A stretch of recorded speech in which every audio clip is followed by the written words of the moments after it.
आजकल हृदय संबंधी बीमारियां बढ़ती जा रही हैं।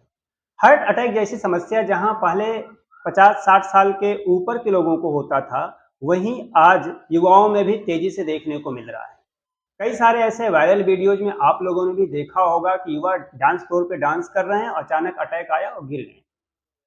वॉक कर रहे हैं या जिम में वर्कआउट कर रहे हैं, अटैक आया, गिर गए, उनकी मृत्यु हो गई।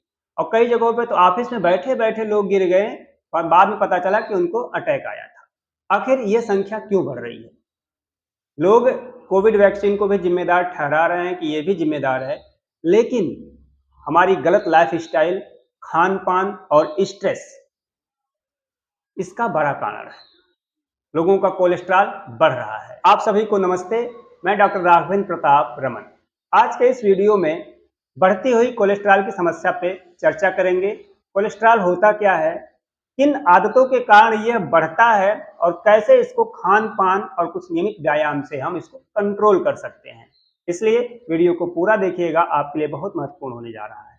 कोलेस्ट्रॉल मोम जैसा एक चिपचिपा पदार्थ है जो हमारे शरीर में दो प्रकार से मिलता है। एक तो हमारा लीवर इसको बनाता है, दूसरे हम जो खान पान लेते हैं उसके द्वारा भी कोलेस्ट्रॉल हमको मिलता है। एक निश्चित मात्रा तो हमारे शरीर के लिए जरूरी होती है कोलेस्ट्रॉल की, लेकिन जब यह मात्रा अधिक हो जाती है तो हमारे शरीर के लिए नुकसान करने लगती है। कोलेस्ट्रॉल ब्लड में घुलता नहीं है। ये क्या करता है, हमारे ब्लड की धमनियों में, जैसे मान लीजिए खून की अगर इसको नस माना जाए, तो कोलेस्ट्रॉल जब फ्लो अंदर करता है तो अंदर इसके इस प्रकार ये चिपकने लगता है और यही चिपकना जो है घातक हो जाता है। नली हमारी सक्रिय हो जाती है और इससे खून का प्रवाह कम होने लगता है, जिससे हमारे हार्ट को प्रॉपर ब्लड नहीं मिलता और हार्ट अटैक होने की संभावना हो जाती है या फिर हमारे ब्रेन स्ट्रोक का खतरा बढ़ जाता है। आपको थोड़ा और आसानी से समझ में आएगा। मेरे हाथ में एक पाइप है, आप इसको मान लीजिए कि इससे खून बहता है और खून ले जाने वाली ये धमनी है। तो जब हमारा कोलेस्ट्रॉल जो चिपचिपा पदार्थ है अंदर इसके फ्लो करता है और अधिक मात्रा में हो जाता है हमारी बॉडी में, तो ऐसे चिपकने लगता है, जैसे मिट्टी चिपको ही अंदर पाइप के, ऐसे ही कोलेस्ट्रॉल चिपकने लगता है। और चिपकते चिपकते जब ये ज्यादा चिपक जाता है तो इसमें जो ब्लड जाने वाली जगह है वो सक्रिय हो जाती है, पतली हो जाती है और प्रॉपर ब्लड फ्लो नहीं हो पाता। कोलेस्ट्रॉल दो प्रकार का होता है, एलडीएल और एचडीएल। एलडीएल कोलेस्ट्रॉल हमारे शरीर के लिए नुकसानदायक होता है जब इसकी मात्रा बढ़ जाती है, इसीलिए इसको बैड कोलेस्ट्रॉल कहा जाता है। बैड कोलेस्ट्रॉल क्यों? क्योंकि यही जाके अंदर चिपकता है। वहीं जो एचडीएल है, हाई डेंसिटी लाइपोप्रोटीन, ये अच्छा वाला कोलेस्ट्रॉल माना जाता है, यानी गुड कोलेस्ट्रॉल होता है। इसका काम है कि जो एलडीएल है, जो बैड कोलेस्ट्रॉल है, इसको वापस लीवर में लाता है और अधिक मात्रा जो कोलेस्ट्रॉल उसको बाहर निकाल देती है हमारे शरीर। लेकिन जब आवश्यकता से अधिक एलडीएल हो जाएगा तो बॉडी हमारी निकाल नहीं पाती और वो हमारे धमनियों में जमने लगता है। कोलेस्ट्रॉल को स्लो पॉइजन कहते हैं, यानी धीमा जहर। ऐसा इसलिए क्योंकि जब कोलेस्ट्रॉल बढ़ जाता है तो इसका तुरंत कोई सिम्टम्स बॉडी में नहीं दिखता, बॉडी तुरंत कोई ऐसे लक्षण नहीं दिखाती जिससे हम जान जाएं कोलेस्ट्रॉल बढ़ा है।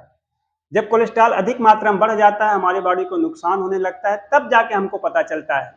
कुछ लक्षण मैं आपको बता रहा हूं जिनके आधार पे आप जान सकते हैं, या ऐसे लक्षण अगर आपके शरीर में दिखे तो आप चेकअप कराएं। अगर आपका ब्लड प्रेशर लगातार बढ़ा हुआ हो, आप थोड़ा चल रहे हैं, सांस फूल रही हो, थक जा रहे हो, झुंझुनी लग रही हो, या फिर दिल की धड़कन तेज हो, पसीना अधिक आ रहा हो, या आपके पैरों में ऐंठन हो, मांसपेशियों में जकड़न हो, ऐंठन हो, जैसे कोई दर्द कर रहा हो ऐंठने से, तो ऐसे कुछ स्थितियां हैं जिनसे आप जान सकते हैं कि हो सकता है कि आपके अंदर कोलेस्ट्रॉल बढ़ा हुआ है। आप जाएंगे, सिंपल लिपिड प्रोफाइल टेस्ट कराएंगे, पता चल जाएगा कि आपका कोलेस्ट्रॉल ठीक है या बढ़ा हुआ है। अब ये क्यों बढ़ जाता है, यह जानना सबसे अधिक जरूरी है। तो जो सबसे महत्वपूर्ण कारण है कोलेस्ट्रॉल बढ़ने का, वो है अनहेल्दी डाइट। हम अच्छा भोजन नहीं कर रहे हैं, हम सैचुरेटेड फैट ले रहे हैं, ट्रांस फैट ले रहे हैं, इसलिए बीमारी बढ़ रही है। अब सैचुरेटेड फैट क्या है? आजकल जो रेड मीट है, डेयरी प्रोडक्ट हैं, इसमें सबसे अधिक सैचुरेटेड फैट पाया जाता है, इसलिए अगर आप रेड मीट या डेयरी प्रोडक्ट अधिक खा रहे हैं तो दिक्कत होगी। सैचुरेटेड फैट से तो बचना ही है, साथ ही साथ ट्रांस फैट का भी कम से कम सेवन करना है, हो सके तो इनको नमस्ते कर लें। ट्रांस फैट किसमें पाया जाता है? जितने भी प्रोसेस्ड फूड हैं, आप कह सकते हैं जो फ्राइड आइटम्स हैं, बेकरी आइटम्स हैं या पैक्ड आइटम्स हैं, इनसे बचें। आजकल चलन चल गया है कि हमको तुरंत अगर कुछ खाने का मन करता है, ऑनलाइन ऑर्डर करते हैं, मिनटों में डिलीवरी हो जाती है।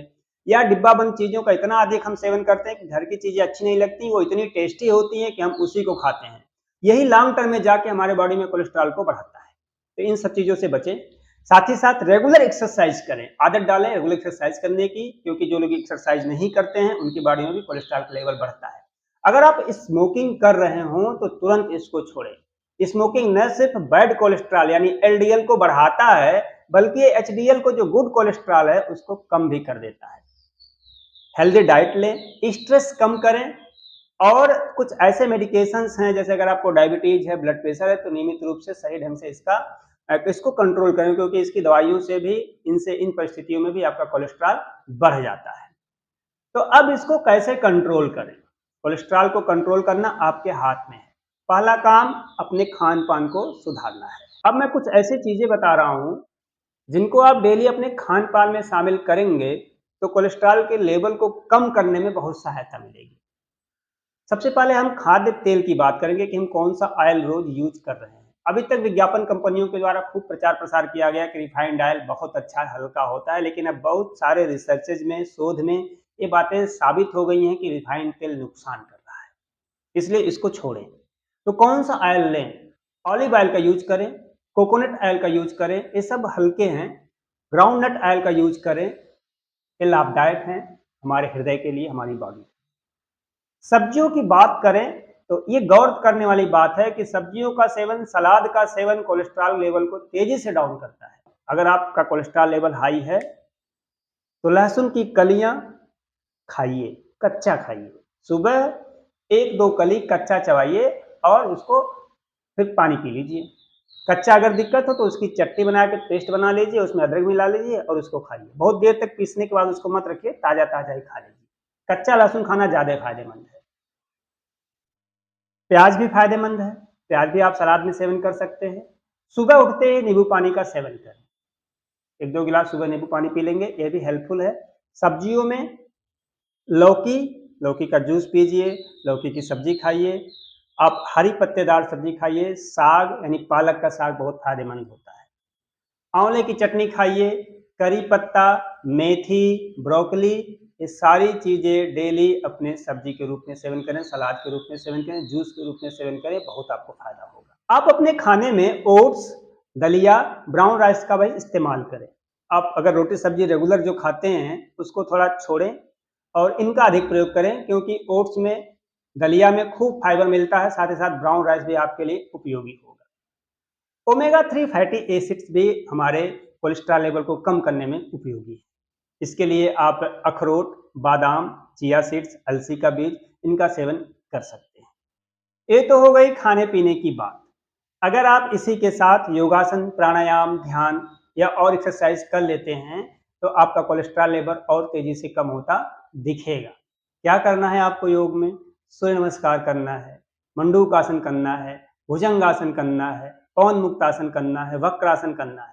जब आप सूर्य नमस्कार करते हैं तो सूर्य नमस्कार से पूरा व्यायाम हो जाता है। आप जानते हैं पैर से लेकर सिर तक हर एक अंग सूर्य नमस्कार में शामिल होता है। फॉरवर्ड बेंडिंग, बैकवर्ड बेंडिंग, सांस अंदर लेना, सांस बाहर छोड़ना, हमारे हर एक अंग का इसमें दबाव, फिर उनका जो है खिंचाव होता है। इससे हमारी जो बॉडी है ना, पूरा उसका एक एनर्जाइज हो जाती है, एक प्रॉपर एनर्जी फ्लो होने लगता है और सारे अंग सक्रियता से काम करने लगते हैं, पाचन क्रिया तेज होती है। आप पवन मुक्तासन का अभ्यास करते हैं तो हमारे पाचन तंत्र पर असर पड़ता है। भुजंगासन करते हैं या वक्रासन करते हैं, मंडूकासन करते हैं, तो ये सारे आसन आपके शरीर के पाचन तंत्र को विशेष रूप से प्रभावित करते हैं, साथ ही साथ पूरे शरीर में ब्लड सप्लाई को बढ़ाते हैं।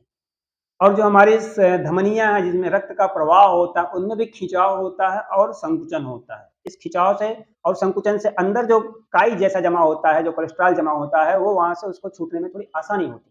इसलिए जिनको भी कोलेस्ट्रॉल होता है उनको रेगुलर एक्सरसाइज करने की सलाह दी जाती है। आप प्राणायाम में अनुलोम विलोम प्राणायाम करिए, कपालभाति प्राणायाम करिए। न सिर्फ हमारे रक्त को शुद्ध करते हैं बल्कि हमारे मानसिक तनाव को भी कम करते हैं। स्ट्रेस भी एक बड़ा कारण है हृदय रोगों के लिए। आपको मेडिटेशन करना चाहिए, कुछ देर बैठ के भगवान का ध्यान करिए, भगवत नाम की चर्चा करिए या फिर नाम जप करिए, कुछ नहीं तो अपनी सांसों पर ध्यान देकर मेडिटेशन करिए। आपकी उम्र अधिक है, आप सूर्य नमस्कार नहीं कर पा रहे हैं, आपका शरीर बहुत भारी है, तो आप पैदल चलिए। आधे घंटे आप रोज तेज वॉक करिए, उससे भी आपको लाभ मिलेगा। घर बैठे भी आप कोई और एक्सरसाइज कर सकते हैं, आप डांस कर सकते हैं, आप रस्सी कूद सकते हैं, जो भी आपको सूट करे। मैं आपको सलाह दूँगा कि आप योग का अभ्यास करें, क्योंकि योग सभी के लिए है और अगर आप सही ढंग से योग का अभ्यास करते हैं, तो शारीरिक, मानसिक हर तरह का फ़ायदा होता है। देखिए, कोलेस्ट्रॉल बढ़ना पता नहीं चलता है, लेकिन इसको कंट्रोल करना हमारे हाथ में है। हम इसको आसानी से कंट्रोल कर सकते हैं। अगर आप योग अभ्यास सीखना चाहते हैं, तो आप नीचे दिए गए नंबर पे संपर्क कर सकते हैं, कॉल कर सकते हैं। आपके मन में और भी कोई प्रश्न हो, तो कमेंट सेक्शन में पूछ सकते हैं। बाकी स्वस्थ रहना हम सबका अधिकार है। आप स्वस्थ रहिए, खुश रहिए। नमस्ते, जय हिंद।